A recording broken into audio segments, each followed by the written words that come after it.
No one is really safe from an affair. I mean, it's something we tell ourselves we are. We work on divorce proofing our relationship, and therapists work with couples on that very topic. But at the end of the day, everybody is susceptible to an affair, and emotional affairs are especially tricky because there's so many ways you can do it, and they sneak up on you. Someone you thought was your friend or just a colleague all of a sudden becomes your romantic fantasy, like somebody you're thinking about all the time. In marriage research, what we're finding is that there are particular times or trigger points when your relationship is more susceptible to them. So I decided that if I were to make you guys aware of those times, you could talk to your partner and maybe avoid them. So the first one is you just had a baby. When you have a baby, your relationship is extremely fragile. At first, it's strengthened because you're like, oh my gosh, look what we created. We have a new baby. But weeks into it, it's not uncommon to feel tired, to feel irritable, and to feel resentful of your partner. If when you go home from work, 'cause there's usually one person working and one person staying home with the baby, if you're the one that goes back to work, it's easy to begin feeling empty, like I'm not getting what I need from my partner. I feel like I can't please them. I feel like I'm not, useful. And those feelings can actually make you susceptible to seeking a third party. And that's why it's very important that you come home, that you help take care of that baby, that you embrace the person, the caretaker of the baby, and spend time. It may mean you have to schedule it, may mean you're both half awake, but do it because it makes your relationship a priority. Secondly, work is busy for both of you.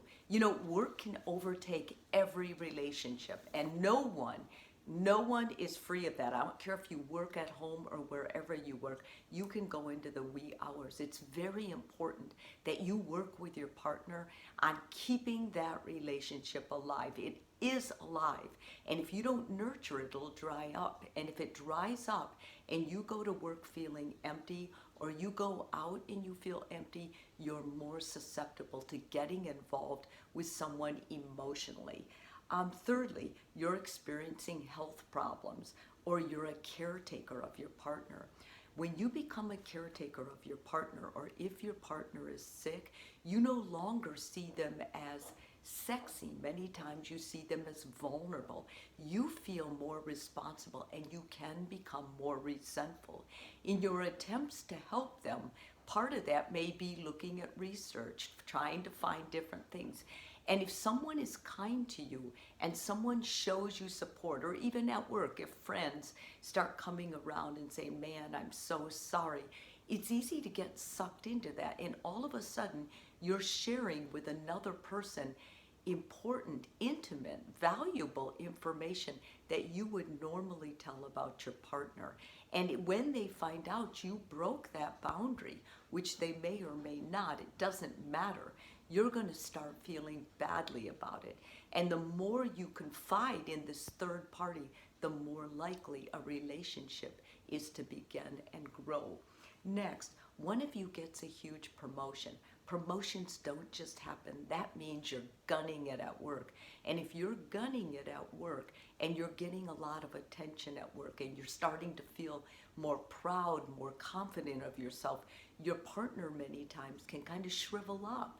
They don't feel as good. They may be mad at you. They may say, well, the reason you got a promotion is because you're no longer giving me attention or our relationship attention. No matter how high up on the career ladder you go, it's important that you take time, get off that step, to schedule and make an appointment with your spouse, to go out, to eat. Something as simple as having a coffee date every day can sustain and enrich your marriage. Anything you do that shows that your relationship is still a priority shows your partner that the two of you are together, and it makes you less susceptible to getting involved with a person outside your marriage. What about if there's a death in the family? If there's a death in the family, we know couples grieve differently, and whoever side the death was on, the other partner may be affected too, but mostly they're going to be affected because they see their partner feeling bad and they don't know how to help. And because it wasn't your side of the family, you may move through it at a different pace in a different way. It may not affect you as much.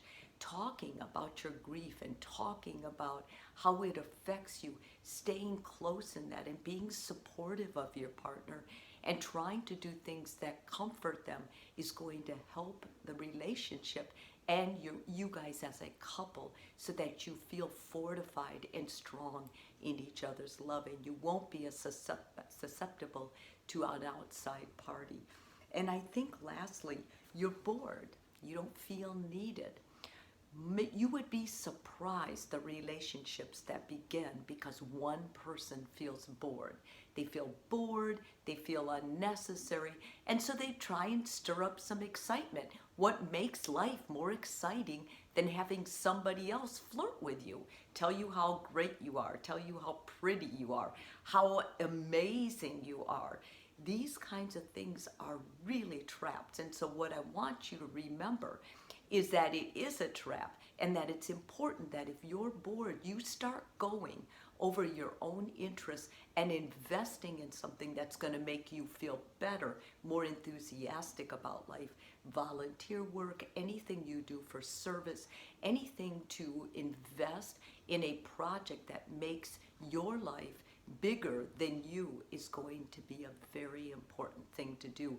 Mostly share your boredom with your partner, and maybe your partner can have ideas of what you both can do to enrich and bring in more enthusiasm into the relationship.